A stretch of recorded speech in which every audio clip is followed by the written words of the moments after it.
All right. Thank you, Rashida. Appreciate that. And hopefully I see the participants that we have on here now, and we'll see if we get a few more here joining. So welcome, everybody. I hope everybody's doing well today. We are, kind of relaunching a Parforms cycle here that is also being run in the Westchester and the Exton office. And we're going to start today with the agreement of sale. And what we found that has given us great success in the past is that I will bring the standard agreement of sale up on the screen. We all know it. Some of the boxes, surprisingly, the process of just moving through the form and discussing it as we go is surprisingly useful in terms of reinforcing both the important parts of the form and then also sometimes just making a sharp edge on some parts of the form that seem less important, but are specific, okay? So in terms of how they are supposed to be accurately filled out, okay? So it's a combination of, for example, we could stop on that mortgage contingency for 3 or 4 days and get into a boxing match, okay? We're not gonna do that this morning. However, some of what appear to be the more simplistic parts of the form are also, everything's best filled out correctly, okay? So one of our goals as agents is to create a document, a contract, and a communication that obviously is, accurate and correct, but even small inconsistencies or typos or things like that on a one-off basis don't have an impact, but all combined might, okay? So this is true for real estate practice. It's true for other professionals like accountants and attorneys and doctors, where anyone can make a typo, but in fact, if your agreement of sale, and I think we've all seen them, I'm gonna say from other agents instead of from us, come to us incorrectly filled out, incompletely filled out, or just plain wrong. And then we're stuck with that starting point in our deal, which is not great. And in fact, we had something the other day where an agent submitted an agreement of sale that was years and years old and lacked all the updates. So the other thing is to make sure that we're all using, the current forms as well. So with that as an introduction to what I'm going to do this morning with the standard agreement of sale, would anybody like to jump in with a quick question before we get started regarding the agreement of sale or anything that they might want to suggest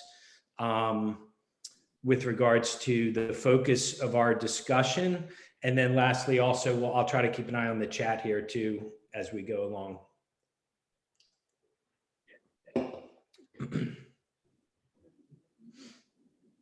All right, in a shy group here this morning. I am going to move through this, but I would actually welcome if somebody wants to interrupt me as I go through this. I'll make some pauses, but I'm totally fine. Just jump in. Please do. I'll make some pauses, but otherwise, please just jump in. Okay.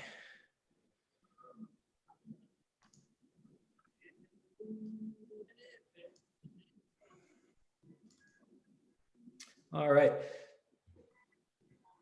Lori, I can see you right on my screen. Can you see that document okay? Is that coming up for you? Yep. Okay, wonderful. And everybody can see that on their screens? All right. So we're literally going to move through the standard agreement of sale. We're going to stop for any questions, and we're going to, kind of point out the pitfalls as we go here. Whether you're super familiar or not too familiar with the form, I think this will help everybody. So obviously, when we start in the form here, we're going to fill out the buyer and the seller information in this top box. We're going to fill out the property. It's important for us to have the tax ID number in there. And I would say that the first thing I'm going to point out on page 1, maybe the only thing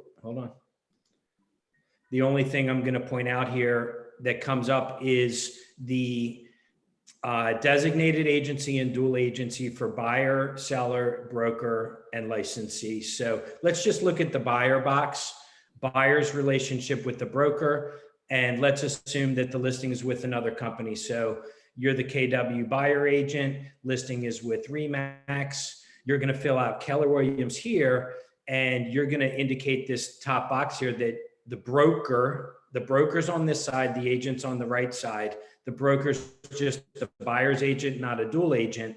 But when you get over to this right box, even without any type of dual agency, the buyer agency is still a designated agency. So this middle box is the correct box to fill out for you as a buyer's agent without any type of dual agency happening, not the top box that says buyer agent, okay? So this middle box, buyer agent with designated agency, it gets filled out. Then down here for the seller, it's going to be, Remax as seller agent. And then presumably also this Remax agent would be a seller agent with designated agency. Okay. And that's a company policy. That's not something that gets created with this transaction. This is something that we operate as a company. We operate with designated agency, not with the agents representing, all agents representing the buyer in every deal. Okay. So Alex, why do they even have that top box on the right-hand side? Great question. So two answers. One, in days of old, that's exactly how the predominant type of agency was done. In days of old, before buyer agency, real estate companies every agent in the office represented our buyer, which is odd to process. And in reality, it's still legal to do that. However, in practice, most companies don't. Okay. Now let's quickly move to dual agency. This can also be a point of confusion. If you sell a property and the listing agent is another KW Devon Wayne agent, the broker is a dual agent. So we have a broker side on the left and a licensee side on the right. So we're both now Lori from KW Wayne is selling Tom Lowy's listing as the seller rep. KW is the broker on both boxes, and they are dual agent as a broker. So you click the bottom box, dual agent for the broker. But on the agent side, Lori is still the designated agent. It's the middle box. And Tom is still the designated agent. It's the middle box. If Lori's selling her own listing, that's when she becomes a dual agent on the right-hand side. Does that make sense to everybody? Yeah.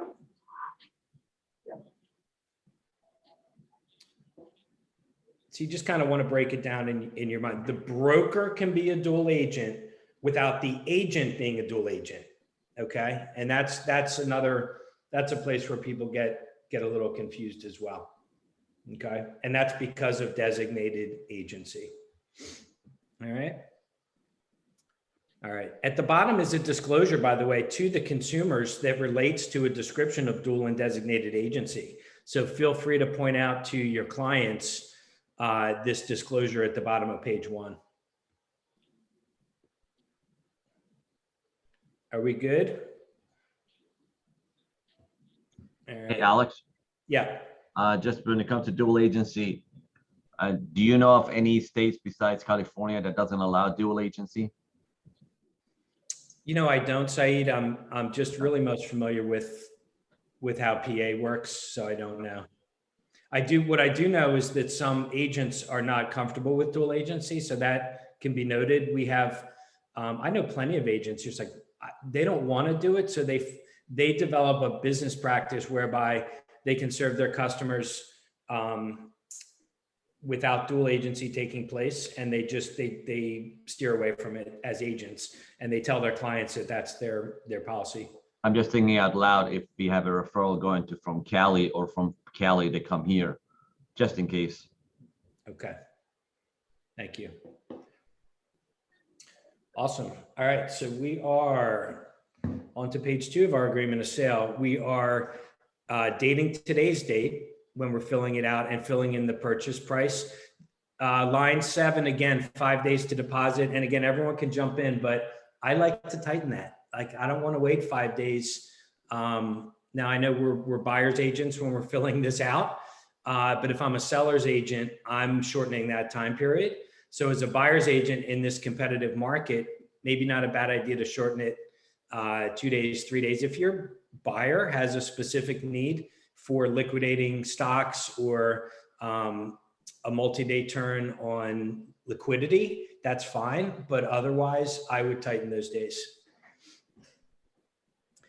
I see more first deposits with no second deposit. I don't know what other people are seeing. Certainly if there's a second deposit, I do not like, and I know it's widely used, after all inspections are complete as a designation for when the second deposit is due. I think it should be a date. The second deposit is due May 10th. Saying it's tied to the end of all inspections is gray at best. It's widely used. I'm sure we have agents in our office using it, and we receive it from other offices. I know people that advocate for it. I'm not one of those people. I'd rather see a date in there. I think it's much clearer. And if you're looking to make it after inspections, then pick a date that's after inspections. I can't imagine that's being done in this crazy market though, is it? The date? No, doing the after inspections, the deposit after inspection. What inspections? No one's doing inspections, right? So I know it's crazy. All right. So you see all bold on line 12, deposits within 30 days. This is part of the contract. So if settlements within 30 days, certified funds are available, or I'm sorry, a requirement for deposit monies. Okay. It's important to know that the contract is saying that the listing broker does hold that deposit money unless you fill something in here. Okay. If it's a different type of deal where the listing broker isn't holding the money, you have to fill it in here. Okay. Seller assist. Settlement date gets filled in there.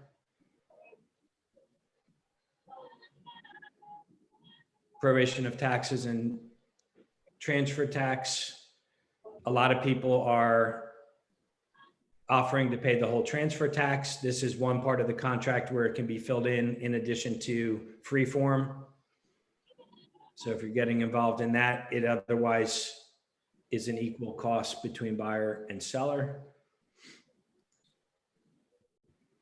And then if you do have a property that has leases tied to it, single family property, this is where we identify that it is tenant occupied, and we've included the tenant occupied addendum so that the buyer can review the leases on the property. Okay. Now, this, as we all know, is an acceptance date now by all parties. This comes up a lot. So the bottom line is that contractually, and it was very intentional, PAR has said to us that the date filled in here, must be in alignment with the acceptance of all parties in writing. What does that mean? Well, that means if that date is not in alignment with acceptance by all parties in writing, it's not a valid contract. Okay. So this has come up in with a magnifying glass, but it also comes up generically. So we've had deals that are on the razor's edge of compliance with this line, and the parties start arguing about having a valid contract. And then lastly, it's just, correct is better. So if you're signing, if this says Tuesday and you're signing everything Wednesday, it is better.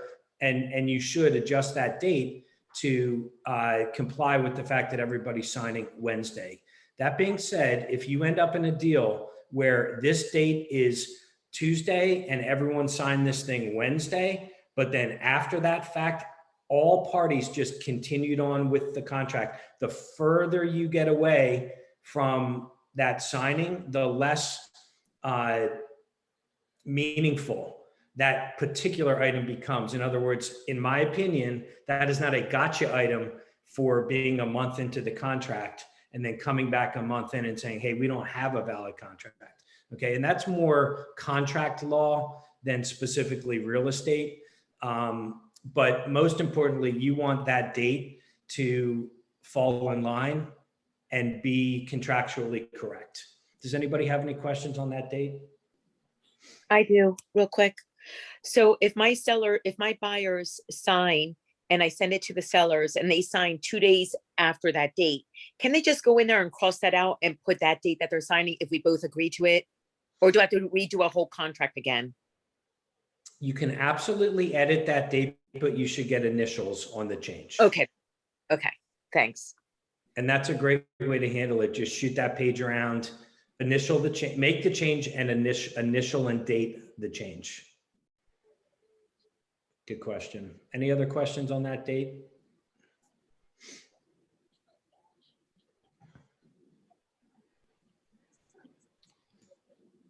All right, I'm just gonna, okay. All right.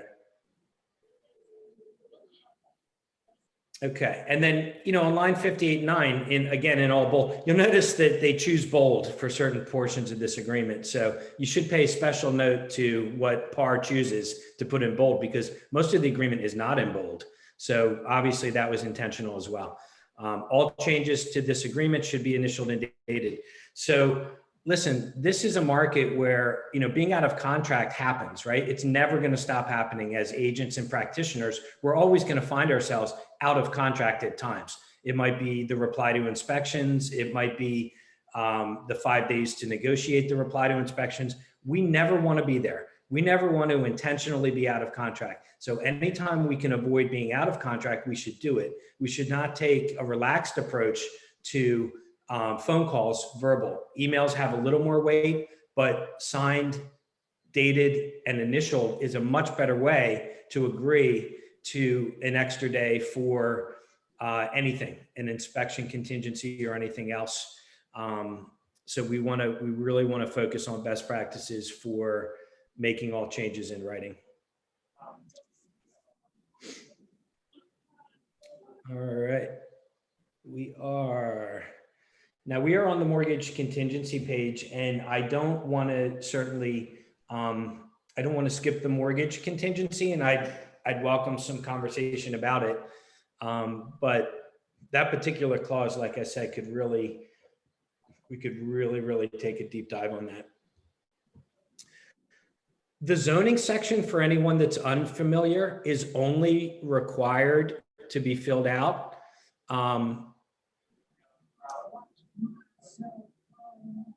Okay.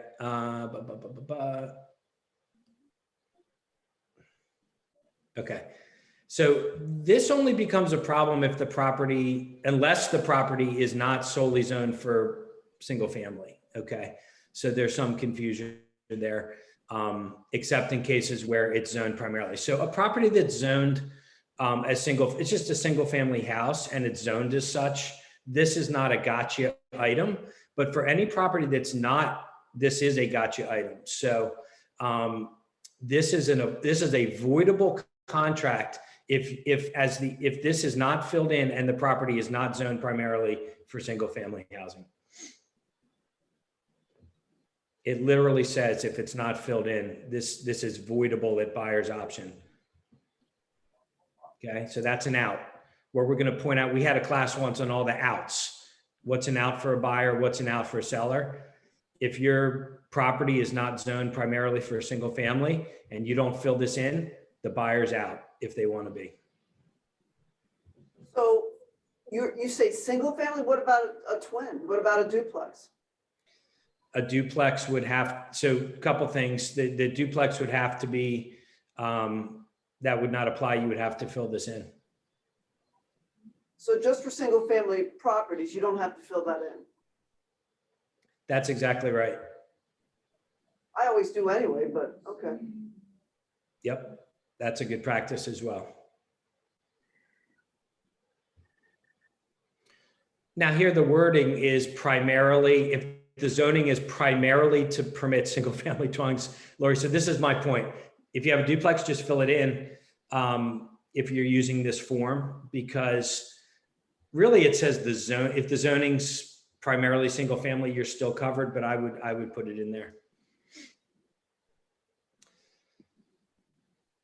All right, so inclusions and exclusions, again, I'm not going to go and read this whole paragraph 7B, but you should read it because we get a lot of questions from agents about things. It's all in there. You'd be surprised how comprehensive this paragraph is in kind of covering things, right? So, you know, window treatments, mounted TVs, the mounts for mounted TVs, brackets, trash compactors. I mean, this is a fairly comprehensive list, more comprehensive than maybe buyers and sellers think. Now, that being said, I'm a huge fan. This is my personal style of clarity is king. So even if this is all spelled out here, I like clarity. So I'm inclined in my contracts to write in clear language. All window treatments are included, or whatever the item is, even if it's covered up top here. Why? It's simple, it's written in, and it creates understanding. So I find that on final walkthrough, the arguments for, hey, they were supposed to leave the shelves in the garage, come down much more to communication and clarity than they come down to contractual entitlement. Okay. So that's my advice there. Does anybody have any weigh in on inclusions and exclusions?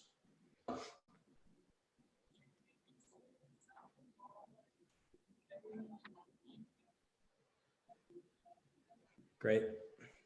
Propane tanks, another, I'll just throw out some more frequent things. You know, you see a propane tank, you want to know if it's, you know, leased or owned, any type of item in a home, and we'll get to it a little bit later. Electronics are a big thing now.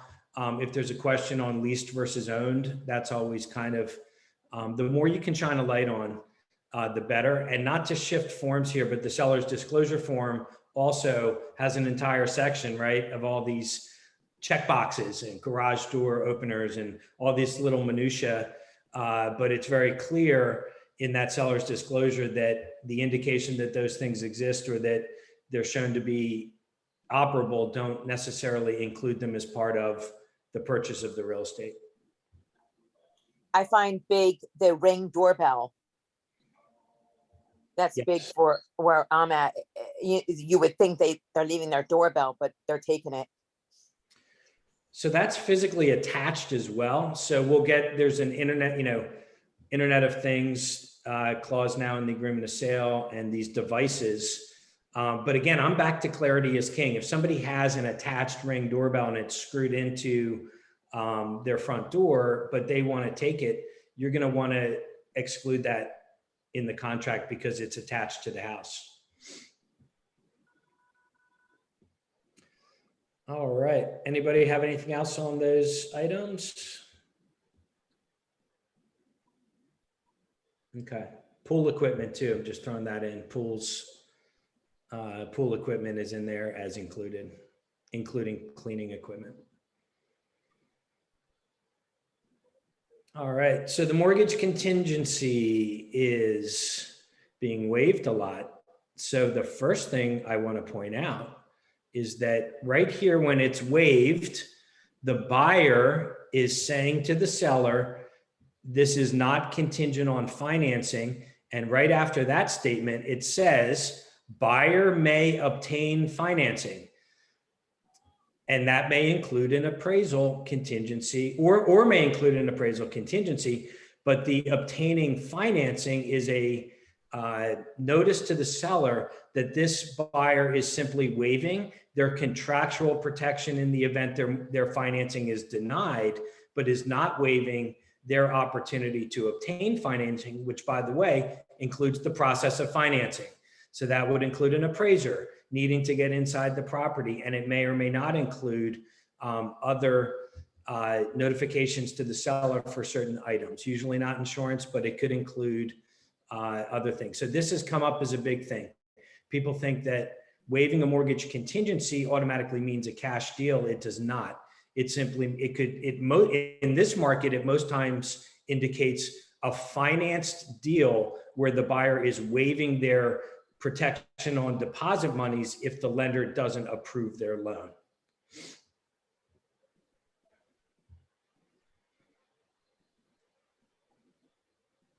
You want to tell your seller this when you see this. You want to tell them, and you also want to ask the buyer's agent, hey, I see that you waived the mortgage contingency. That's wonderful. Question, is your buyer gonna get a mortgage anyway? If the answer is yes, I want to see a mortgage pre-approval, even though it's waived. Why? They're telling me up front they're getting this mortgage. Yes, they're waiving their protection on the return of the deposit monies, but in the real world, I want to know if the loan falls through, can they buy the property? And I want to know that before my seller's agreeing to sell this property to this buyer. Couldn't you also ask for proof of funds? Yeah, proof of funds is appropriate. Yeah, because that's the whole thing. You want to know that they're financially able to purchase the property without the mortgage. But in order to be a cash deal contractually, you would actually have to have more in this contract than a waived mortgage contingency. That's my main point, is that a waived mortgage contingency does not automatically create a cash deal. And in fact, the buyer's not agreeing to a cash deal by waiving the mortgage contingency. If I don't do it today, text me to remind me. Yeah. Somebody not muted? What are you hearing? Who's not? You know what, let me shut the. Just background noise. Okay, so everyone's clear on that. So we're going to move on to if the mortgage contingency is elected. Hey, Lori, since I can see you, can you see when I highlight in blue here too? Yes. All right, awesome. All right, so now if the mortgage contingency is elected, we're going to fill out the loan amount. Typically minimum term is 30 years, type of mortgage conventional. And then of course, this is a huge topic of conversation, loan to value. If you fill in the mortgage lender, you are kind of narrowing the contingency to the buyer's protection being limited to an approval or denial from that particular lender. And then you have the interest rate, brackets. So, this whole thing, this is the topic of discussion for appraisals, permissions that the buyer has if the appraisal comes in low, and then comparing this to an appraisal contingency. Okay.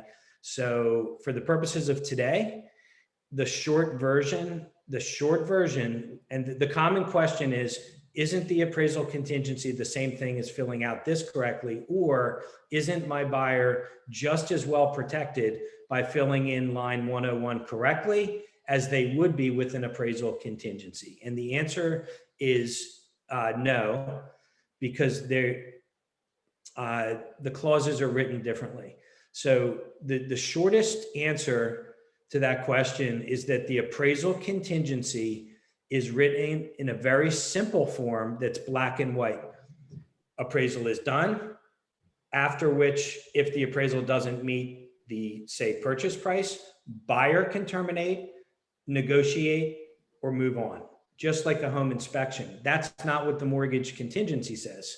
The mortgage contingency identifies a certain loan to value, and if that creates the loan to be denied, the buyer can't terminate, only the seller can terminate. Okay, so that's a huge distinction. Contractually, the buyer is supposed to continue their pursuit of financing until the seller terminates the contract, but the buyer is not given any permission to terminate the contract if their loan gets denied. Okay, so that's the biggest contractual difference, and everyone ends up kind of, now a dead deal is a dead deal. So in that case, if no one's in any kind of disagreement, it's a moot point. But contractually, that's the difference between the way the form, the way the language is written in the PAR forms.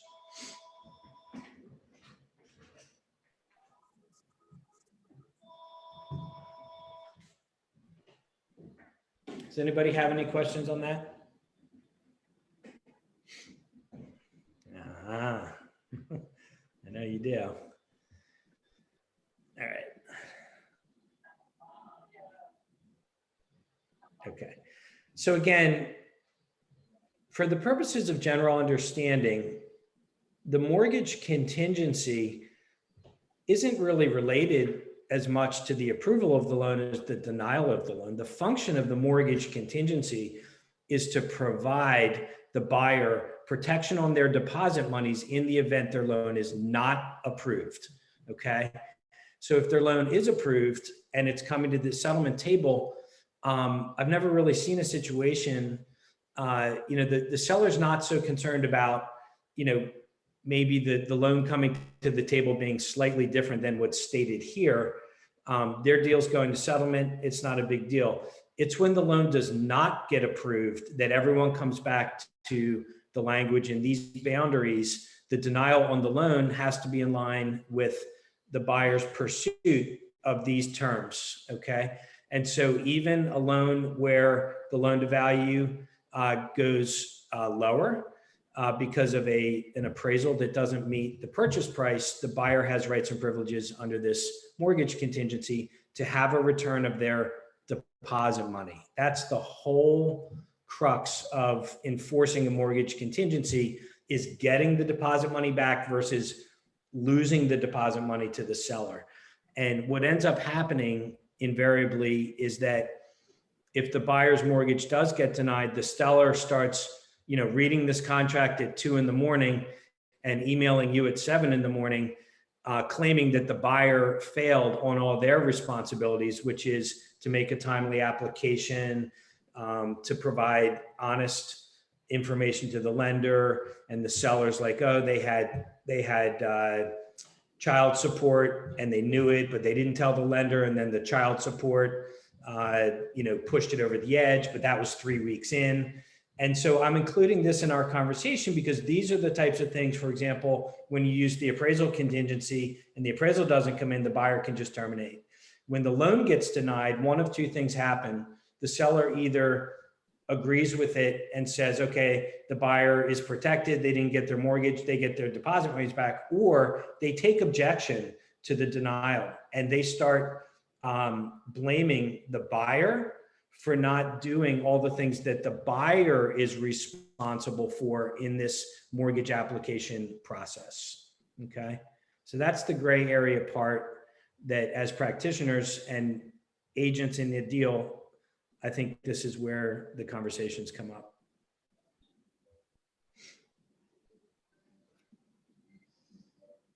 Okay. In this section, it also identifies lender required repairs. So right in this section, if the mortgage lender requires repairs, it spells out what has to happen. If the seller jumps in and makes the repairs, everything automatically moves forward and the buyer has to accept the property. If the seller chooses not to make the repairs or fails to respond to the buyer's outreach regarding repairs, the seller actually has to provide reasonable access for the buyer to be able to make repairs at the buyer's expense. Okay. So this is a section that's oftentimes not understood, and instead agents, don't know the details in this paragraph and they wonder what's going to happen now that the lender required repairs, but this is all spelled out here.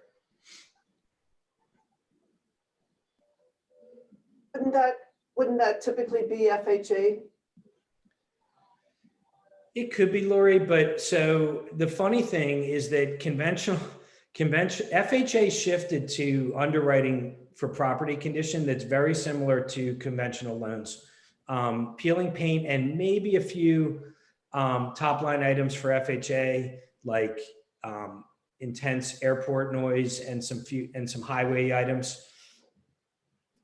You know, the appraisals for conventional loans are supposed to point out the same type of property deficiencies that an FHA mortgage is supposed to abide by. And that's misunderstood. But I will tell you, in practice, those conventional appraisals oftentimes don't shine as bright a light. But to answer your question, even a non-FHA deal that's conventional should be identifying if there's a electrical safety item, or a really heinous safety item on a deck where there's, you know, 7 steps and no railing or anything like that. That's going to come up in a conventional appraisal and could be a requirement and a repair pre-settlement. So it's not just FHA.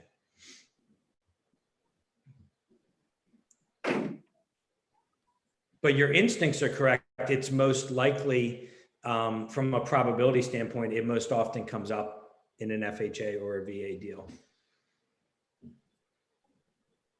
This clause is just specific to, you know, it's a disclosure item through, that relates a little bit to appraisal and also a notice to everybody if the FHA financing is part of the deal. Isn't that box an out for the buyer, an FHA buyer, if the price is not met? So it's a restatement. So right here, Lori's talking about on line 174, it states that it's a requirement for the appraisal to meet the purchase price. But unless the buyer's created, you know, some type of contractual clause that agrees to move forward, then that purchase price still has to be met even under the normal conditions in the mortgage contingency. So it's like almost like they're just doubling up on that. So this is not a condition that, I see what you're saying. So it's like a backup statement. Okay. It is, and again, you know, if it's an FHA deal and you're trying to change the fact that it has to appraise to the purchase price, which is going to be true for both the mortgage contingency and this clause, you need to really shine a light on that change. Okay. And I mean that from the standpoint of how you write it, you know, into the contract, and is it fully allowable, and make sure all the parties understand that. Okay. Because most FHA buyers are, or many FHA buyers are using that financing also because, you know, they're tight on the cash. So they really do need that. They really need that appraisal process to fall in line with the rules.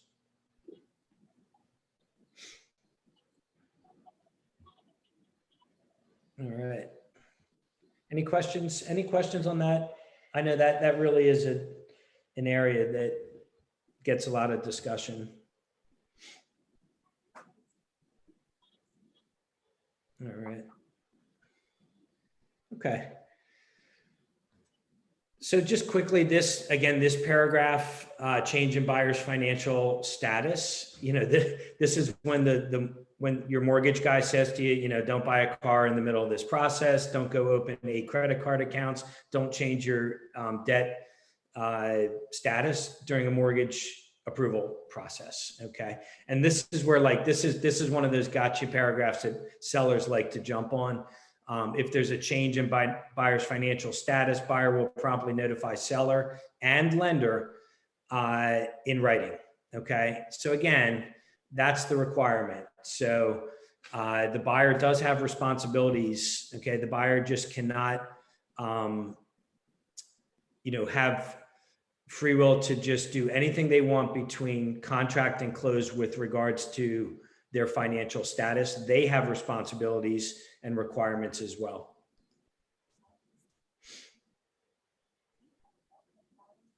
Right here, and then here we are in bold again.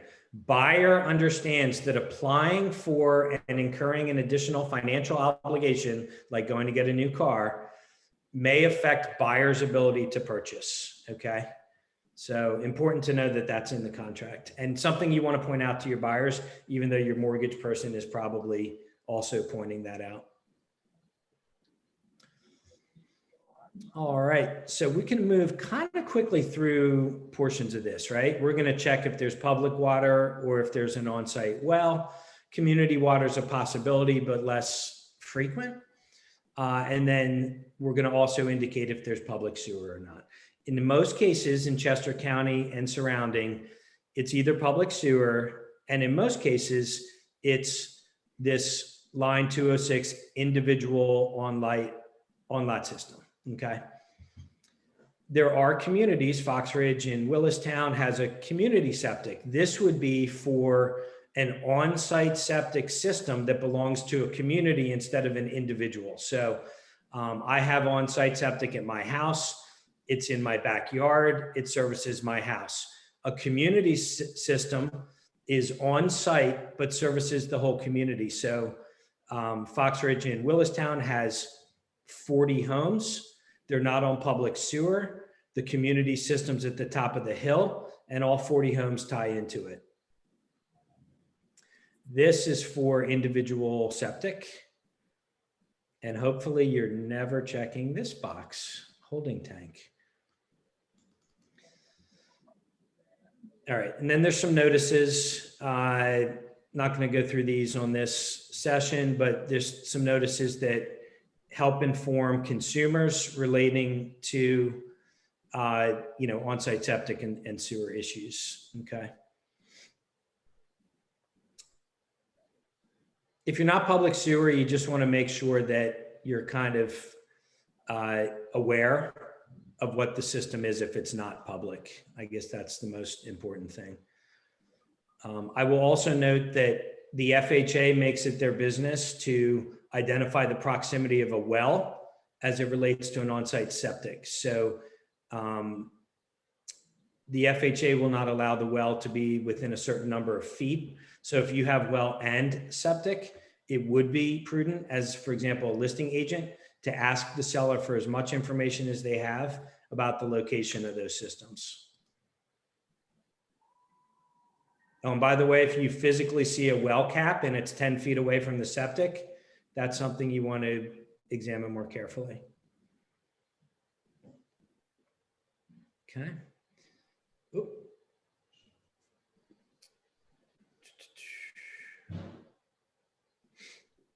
All right. I also just want to point out that this section is called seller's representations. So as we all know, there's a seller's property disclosure form, but this entire section 10 of the contract are seller representations. So this is in addition to the seller's property disclosure form. This is for the seller. So again, if the buyer's agent prepares this contract and brings it to you, so the buyer is typically filling this out, you have to be aware that your seller signs this form too, but they didn't fill it out. So they're making representations here, but somebody else filled it out for them. So you want to review this section carefully and make sure that it reflects your seller's representations. And so, for example, here, historic preservation, maybe the buyer is not aware of this, but the seller is. This contract could come to you with nothing filled in on line 241, but your seller is signing this form. And if they're aware, for example, that your property is part of some version of a historic preservation, they have to disclose that here.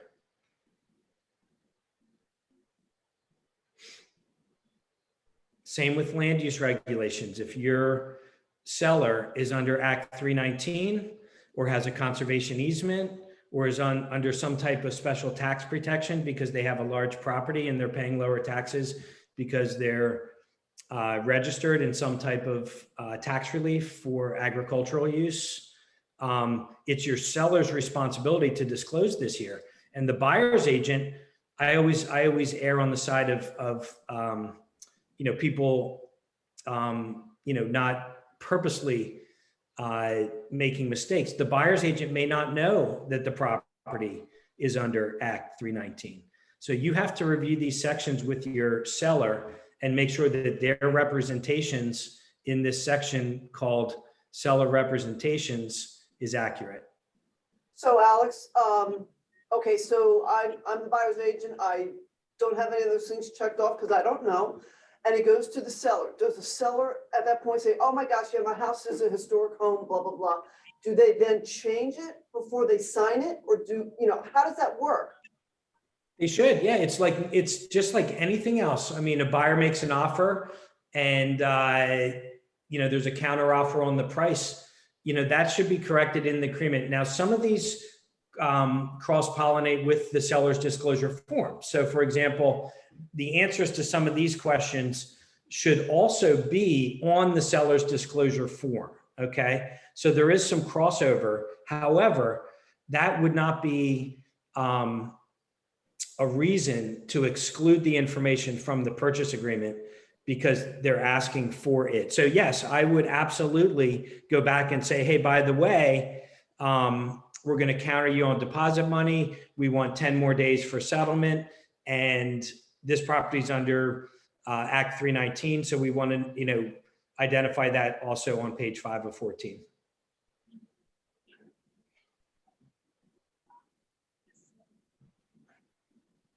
Okay, I have a question. Mm-hmm.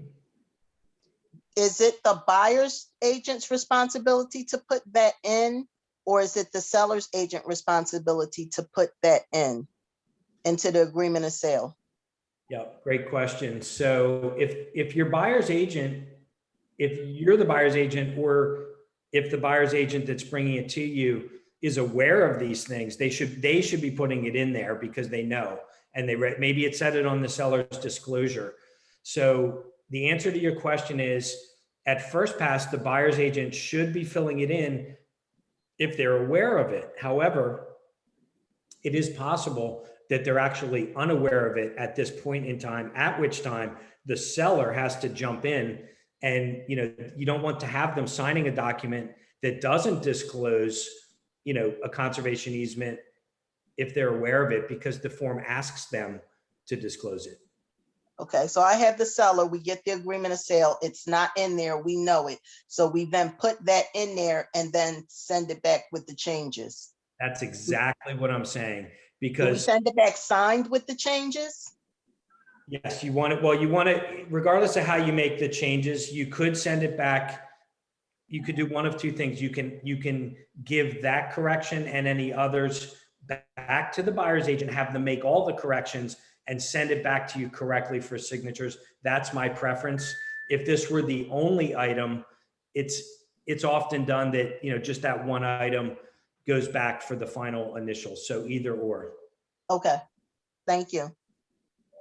You're welcome. The reason we're kind of really repeating this a couple times is because there's this perception that the seller, since the buyer does fill this all out, that there's nothing for the seller to check on this in terms of, the property itself. And this whole section, like I said, is titled, seller disclosures or seller representations. Okay. This is another section that the seller has to be aware of because they're signing this form. Seller represents that there aren't any special assessments that they're aware of on the property. Okay. So again, the buyer may not be aware of these things. Seller represents that as of the date of this agreement, no public improvement, condominium, or HOA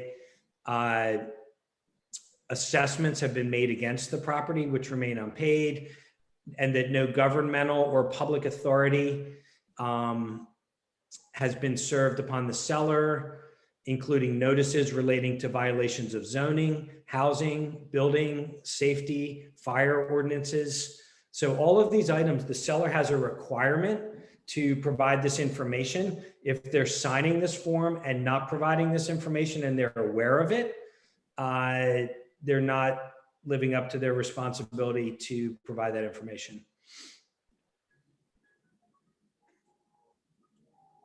It excludes tax assessments, but with Delaware County, we're kind of getting to the crossover from the reassessment to the new tax bills coming out. But again, if you're a seller's agent and in Delaware County, you really want to put that tax reassessment letter. I mean, I would attach it to the MLS because you're not looking to hide that. It's public information, but I would put it right in the listing.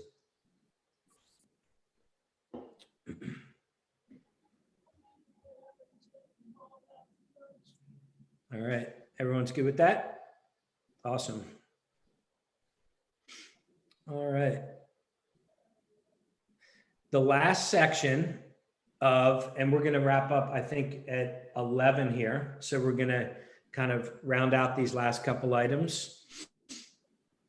The last section of the seller's representations section is the Internet of Things. This is a new section of the newer section of the agreement of sale. And let me see here.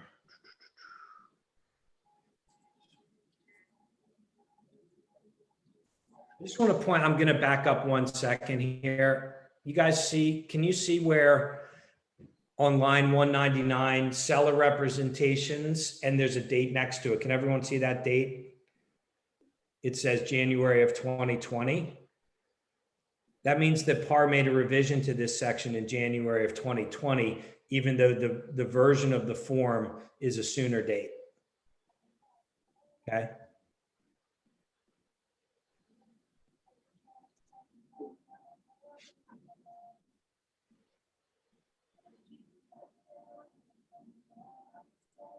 You see this?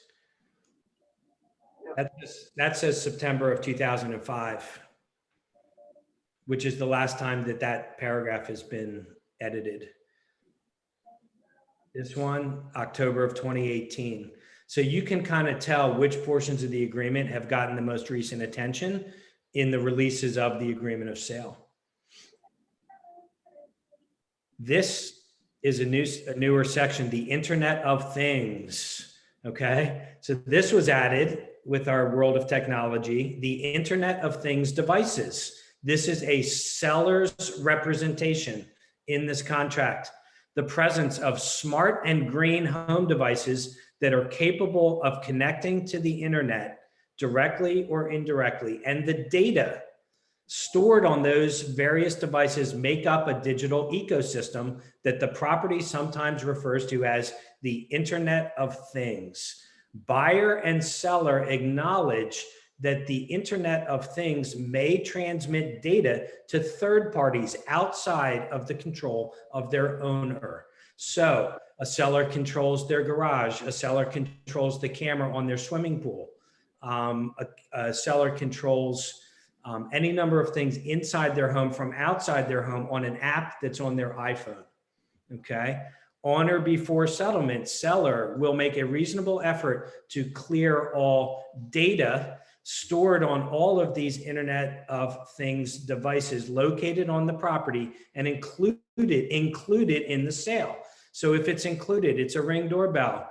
The owner possesses data on their cell phone, but the Ring doorbell is included in the sale. They are agreeing to make a reasonable effort to delete the data that they have stored on this device that they're selling to the buyer. Seller further acknowledges that all personal devices owned by the seller, included but not limited to phones, computers, and tablets that have connectivity to these devices located, will be disconnected and cleared of all relevant data prior to settlement. So it's connectivity, but it's also saved data. Further, no attempts will be made after settlement by seller or anyone on seller's behalf to access these devices that remain on the property. Okay, so we're talking about devices that stay, but devices that also store data on exterior devices like a cell phone or a tablet or on an app or something like that. Following settlement, buyer will make reasonable effort to clear all stored data from any Internet of Things devices remaining on the property and to restrict access to any said devices by seller. Seller's agents or any third party to whom seller may have previously provided access. This includes but not limited to restoring devices to the original settings, changing passwords or codes, updating network settings, and submitting change of ownership and contact to the device manufacturer. This paragraph will survive settlement. Okay. So they were only about 5 years late getting this into the contract because, you know, all the things that this speaks to, which is typical, you know, without it being written in the contract, it's up to the parties to decide, you know, what the rules should be. But now it's in the contract. Does anybody have any questions on that section? I guess the question would be, what is considered reasonable effort? Yeah. You know, Laura, you asked the absolute perfect question. That is like the perfect question. That's the whole thing with this contract. You go, well, okay, I'm a real estate agent. All right. And then you have a seller who's a consumer, but not a real estate agent. Okay. And a buyer who's a consumer and a buyer's agent, and then a PAR form, and then contractual language. Okay. So reasonable. Okay. That's what you asked me, right, Lori? Reasonable, right? That's a legal term. Okay. So then the answer, it's kind of a legal answer. Well, what's reasonable? Well, in what context? In the context of a buyer and seller working something out and coming to an agreement versus a disagreement, or in the context of two attorneys going back and forth on litigation relating to this paragraph and a deal going sideways. So that's the whole point. This contract is full of legal language that, if interpreted by agents, results in an agreement versus a disagreement. Who cares what the legal meaning is? Everyone's in agreement. There's no dispute. So as agents, we move to the next step by staying in agreement. Okay. So that's where our jobs of communication, understanding, expertise, if we use all of those skills to move this deal from one stage of agreement to the next, we go to settlement. If we get caught in the middle with disagreement, we either move to resolving that disagreement or possibly a legal thing, right? And that's where this contract then hits the layer of, I mean, I can assure you that an attorney's answer to reasonable is very specific, where as agents, we're going to kind of interpret it and try to stay into an agreement.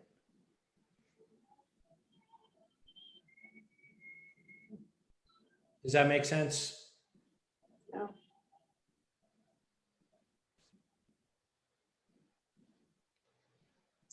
Now, in a lot of ways, that's a very simple paragraph, right? I mean, I read through the whole thing, but let's just flip it to the real world.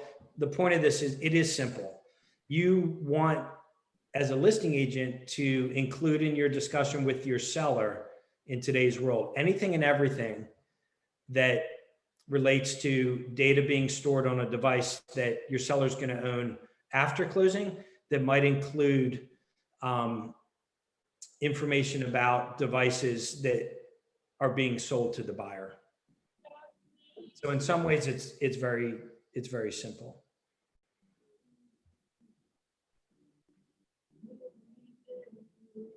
So I'm going to, out of respect for everyone's time here, I'm going to stop with this section, which got us through paragraph 10, which is great. That's as well as I expected to do on this session. Does anybody have any questions? And also, do they have any comments on, is the format of this helpful? Would you like to see, more discussion as we have moved through this session, or any comments or questions? All I know is that every time that an agreement of sale gets, reviewed or discussed again, I always learn something new every single time. Or I realize that my interpretation is incorrect. So you can't do this enough. Can't do this enough. Well, I couldn't agree more. And by the way, it's the same agreement of sale, but the market changes. And now all of a sudden, okay, it's the same contract, but now the market's different. So guess what's different? The conversations, or which paragraph we're focused on. In the last 90 days, we've been focused on this waiving of inspections and inspections for informational purposes only, all these things. I mean, how many inspections did your buyers waive 2 years ago? None. None. So it's the same. So I couldn't agree with you more, Lori. There's, even if the market didn't change, you could continue to discuss this form and never stop learning something new. But the market always is changing. So what it does is it steers us into specific sections of the form. And of course, as agents, we're always tempted to rewrite the form. And we want to be careful that we're not doing that from a legal perspective.